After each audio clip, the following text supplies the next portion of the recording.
എന്റെ അമ്മേ.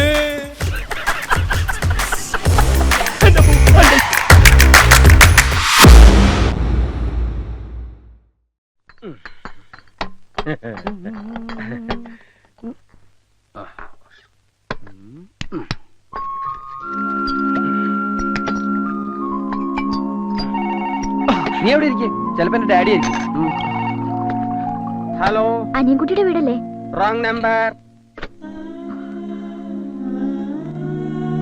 Police station ആണെന്ന് തോന്നുന്നു. ഈയിടെയായി റോങ് നമ്പർ ഒത്തിരി വരുന്നുണ്ട്. നീ ഇതിന്നൊന്നും എടുത്ത് പിടിപ്പിച്ചേ. പ്രേമനൈരാശ്യത്തിന് പറ്റിയ വരുന്ന. എനിക്കിത് ശീലമില്ല. ഇങ്ങനെയല്ലേ ശീലം ആവണത്? അവൾ ഇതുവരെ വിളിച്ചില്ലല്ലോടാ.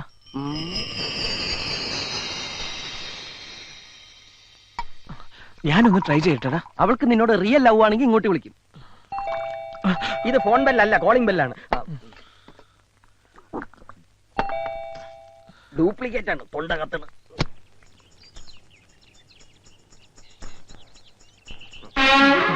നിക്കടാ അവിടെ. ഇവൻ ഇത്തിരി കുഴിത്തുരുമ്പാ.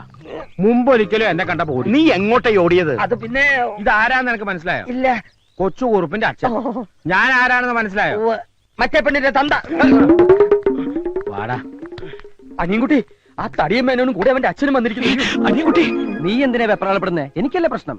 ഞാനല്ല ആ തടിയന്റെ വീട്ടില് നീയാന്ന് പറഞ്ഞു പോയത്. ഇപ്പൊ എല്ലാം പൊളിയും. എന്റെ കർത്താവേ, ഞാനൊന്ന് ധൈര്യം കൂട്ടട്ടെ. എടാ, നീ അവിടെ എന്തെടുക്കാ? ഇവരോട് മദ്യപിക്കുകയല്ല അല്ലെന്നാണ് പറഞ്ഞത്. ഓ, നെഞ്ചരിയാണ്.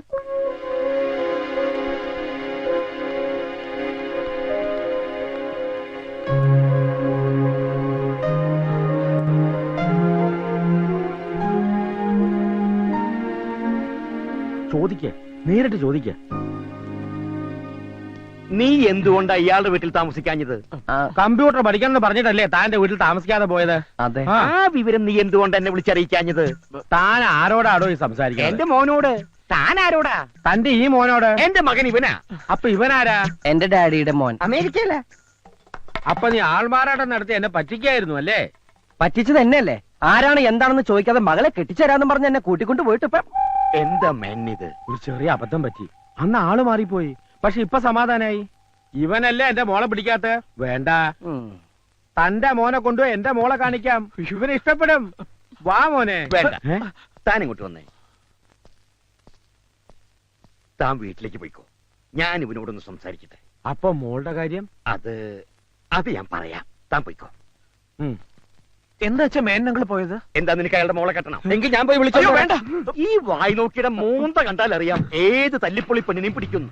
ഇവന് പോലും പിടിക്കാത്ത നിനക്ക് എങ്ങനെ ഇഷ്ടപ്പെടുക? മാത്രമല്ല, ഞാനും കണ്ടതാ സാധനത്തെ. വർത്തമാനം മതി. നീ പെട്ടെന്ന് പോയി റെഡിയായി. 4 മണിക്കുള്ള ട്രെയിനിൽ നമ്മൾ നാട്ടിലേക്ക് മടങ്ങുന്നു. ശരിയാ. ഇനി ഇവിടെ നിർത്തിയാ അല്ല നിന്നാ ശരിയാവൂല. ഞാനിപ്പോ നാട്ടിലേക്കില്ല. നിന്റെ അച്ഛൻ എന്നെ വായിൽ നോക്കി വിളിച്ച സ്ഥിതിക്ക് ഇനി നീ ഇവിടെ നിൽക്കാൻ പാടില്ല. അച്ഛന്റെ കൂടെ തിരിച്ചു പോണം. ഞാൻ ഇവിടെ നിൽക്കുന്നത് നിനക്ക് എന്താണ് പ്രോബ്ലം? പ്രോബ്ലം ഉണ്ട്. പ്രോബ്ലം ഇല്ല. പ്രോബ്ലം സോൾവ് ആയി. ഇനി നിന്നെ ഇവിടെ നിർത്തുന്നതിൽ എനിക്ക് പ്രോബ്ലം ഉണ്ട്. നീ നാട്ടിലേക്ക് വന്നേ പറ്റൂ. നിനക്ക് നല്ലൊരു ആലോചന ഒത്തുവന്നിട്ടുണ്ട്. ഉടനെ പെണ്ണ് കാണാൻ ചെല്ലാമെന്ന് ഞാൻ വാക്ക് പറഞ്ഞാൽ പാലിക്കുന്നവനാണോ നിങ്ങൾ? ജീവനുണ്ടെങ്കിൽ എങ്കിൽ പിടിച്ചുകൊണ്ട് പോകൂ നിങ്ങളുടെ മകനെ. അപ്പച്ചാ, സൈലൻസ്. നീ തീർച്ചയായിട്ടും പോണം. ചെന്ന് പെണ്ണ് കാണണം. എനിക്ക് ഒരു പെണ്ണിനെ കണ്ട. എടാ, 10 ദിവസം അടുപ്പിച്ച് ബാംഗ്ലൂരിൽ നിന്റെ ഹുങ്ക് നിന്റെ കയ്യിൽ വെച്ചാ മതി. വാടാ ഇവിടെ. ഞാൻ വരില്ല. ഞാൻ വരില്ല എന്നല്ലേ പറഞ്ഞു. ഞാൻ പറയുന്ന ഒന്ന് കേക്ക്. അച്ഛൻ ധൈര്യമായിട്ട് പോ. ഞാൻ ഇവനെ പറഞ്ഞ് സമ്മതിപ്പിച്ച് അവിടെ എത്തിക്കാം. നാളെ വൈകുന്നേരം ഞങ്ങൾ ഇവിടുന്ന് ട്രെയിനിൽ കയറിയിരിക്കും. പോരെ? ആദ്യം കണ്ട പിച്ചിരി പഴയാണെന്ന് തോന്നിയെങ്കിലും നീ ഒരു സ്നേഹമുള്ളവനാണെന്ന് ഇപ്പൊ മനസ്സിലായി. ഇതിനകത്ത് അവന് വേണ്ടി ആലോചിച്ച പെണ്ണിന്റെ ഫോട്ടോ ഉണ്ട്. ഇത് കാണിച്ച് അവനെ സമ്മതിപ്പിക്കുന്ന കാര്യം ഞാൻ ഏറ്റു. ഈ കല്യാണം നടക്കേണ്ടത് എന്റെ കൂടി ഒരു ആവശ്യമാണ്. അച്ഛൻ പോയേ. ഒരു പക്ഷെ നാളെ നീ പുറപ്പെട്ടില്ലെങ്കിൽ പെണ്ണ് കാണാതെ കെട്ടേണ്ട വരും. എന്റെ പൊന്നുമോനി അച്ഛനറിയാലോ.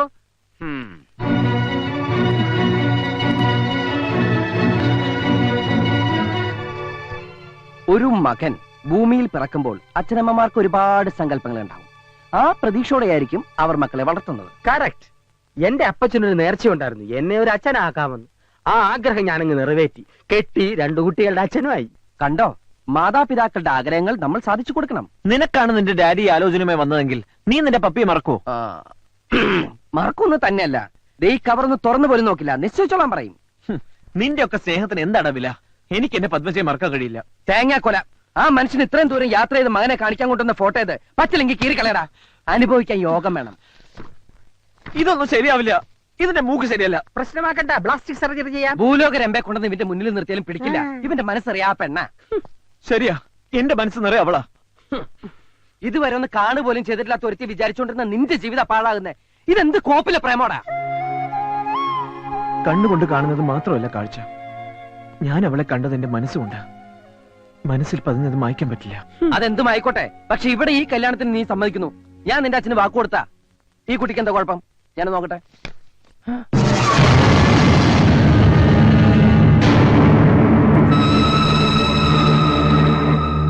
എന്താടാ, എന്തു പറ്റി? കൊള്ളില്ലല്ലേ? വിചാരിച്ചത്ര നന്നല്ല. നീ പറഞ്ഞത് നേരാ. മൂക്കിനെന്തോ ട്രബിൾ. ഞാനൊന്ന് നോക്കാം. ഇതിന്റെ മൂക്കിന് എന്താ കുഴപ്പം? ഒരു കുഴപ്പമില്ല. Super sonic figure. എനിക്ക് വളരെ ഇഷ്ടമായി. എന്നോടാണ് അവളെ കെട്ടാൻ പറഞ്ഞെങ്കിൽ ഞാൻ ഡബിൾ ഓക്കെ. അത്രക്കൊന്നും പോയിട്ടല്ല. മൊത്തത്തിൽ ട്രബിൾ ഉണ്ട്. ഒരു ട്രബിളും ഇല്ല. ഉണ്ടെന്ന് പറഞ്ഞില്ലേ? നോക്കി ശരിക്കും നോക്കിട്ട് പറ. പെണ്ണെങ്ങനെയുണ്ട്? മൂക്കിന് ട്രബിൾ ഉണ്ട്, വായും കൊള്ളില്ല. നീ പറഞ്ഞതാടാ ശരി. നിന്റെ പക്ഷത്ത് നിന്ന് ചിന്തിച്ചാൽ നിനക്ക് ഇഷ്ടപ്പെട്ട പെണ്ണ് തന്നെയാണ് നീ കെട്ടേണ്ടത്. വളർത്തി വലുതാക്കിയെന്ന് വെച്ച് മാതാപിതാക്കൾ അത് വെച്ച് മുതലെടുക്കാൻ ശ്രമിച്ചാൽ നമ്മൾ നിന്ന് കൊടുക്കരുത്. നിനക്കെന്താ ഭ്രാന്തുണ്ടോ? ഭ്രാന്തല്ല, നിന്നോടുള്ള സ്നേഹം, ഫ്രണ്ട്ഷിപ്പ്. ഏതെങ്കിലും ഒരുത്തിയെ കെട്ടിച്ചു തരേണ്ട ബാധ്യതയെ നിന്റെ അച്ഛനുള്ളൂ. കൊണ്ടു നടക്കേണ്ടത് പോറ്റേണ്ടത് നീയാണ്. ജീവിതകാലം മുഴുവനുള്ള കരാറാ വിവാഹം. വേണ്ടടാ, നീ ഇത് സമ്മതിക്കണ്ട. അപ്പൊ നാളെ നമ്മൾ നിന്റെ നാട്ടിലേക്ക് പോകുന്നു. എന്റെ ജീവൻ പണയം വെച്ചിട്ടായാലും ഈ കല്യാണം ഞാൻ മുടക്കി തരും. പോരെ?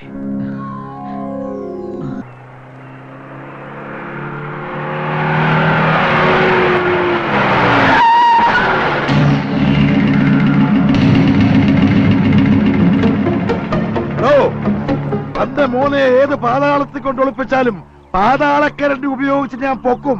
ഞാനാ ആ പാതാളക്കരണ്ടി. പുറത്തേക്ക് ഇറങ്ങി വാടോ കുറുമേ.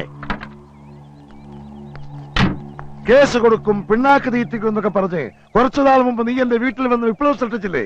അപ്പോഴേ എനിക്ക് തോന്നി നിന്റെ മകനെ നീ തന്നെ മുക്കിയതായിരിക്കുന്നു. മുക്കാൻ അവനെന്താ തുള്ളിനീല? വാചകം വലിച്ച് നിൽക്കാതെ ഇറക്കി വിടറ അവനെ.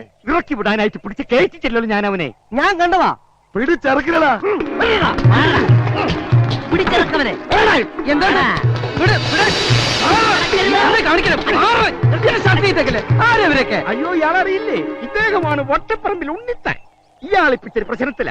കെട്ട് കഴിയാത്തൊരു മോളുണ്ട്. ആര് ഈ നാട്ടിൽ വന്നാലും മോളെ കെട്ടണം എന്ന് പറഞ്ഞുകൊണ്ട് വരും. നിനക്ക് പറ്റുമോ ഇയാളെ മോളെ കെട്ടാൻ? അയ്യേ, എന്നെ കൊണ്ട് പറ്റില്ല. സോറി ട്ടോ ഉണ്ണിത്താൻ ചേട്ടാ. കണ്ടോ, ഇവന് പറ്റില്ല എന്ന്. എന്നാ ഞങ്ങൾ പോയിക്കോട്ടെ, ഇച്ചിരി ധൃതിയുണ്ടേ. നിക്ക്, എനിക്ക് മൊത്തം ഒന്ന് പരിശോധിക്കണം. മൊത്തം ഒന്ന് നോക്കടാ. നോക്കണം. അകത്താരെങ്കിലും ഉണ്ടോ? ഇല്ല. ബാക്ക് സീറ്റിന്റെ അടിയിൽ നോക്ക്. നീ ഇത് എന്ത് ചെയ്യാ? ദേഹ പരിശോധന നടത്തുകയാ. കുണ്ട പോയ കുടത്തിൽ തപ്പണുണ്ടാണല്ലോ. മൊത്തം പരിശോധിച്ചു. ഡ്രൈവർ അല്ലാതെ വേറെ ആരുമില്ല. ഉണ്ണിത്താനെ, ഇനി പരിശോധിക്കാൻ എന്റെ അണ്ടർവെയറിന്റെ പോക്കറ്റ് ബാക്കിയുണ്ട്. വേണം. അയ്യോ വേണ്ട. എവിടെ? തൊട്ടുപോകരുത്. നീ വണ്ടി കയറണം മോനെ. മാറാ. അല്ല മുതലാളി, അതൊക്കെ എവിടെ?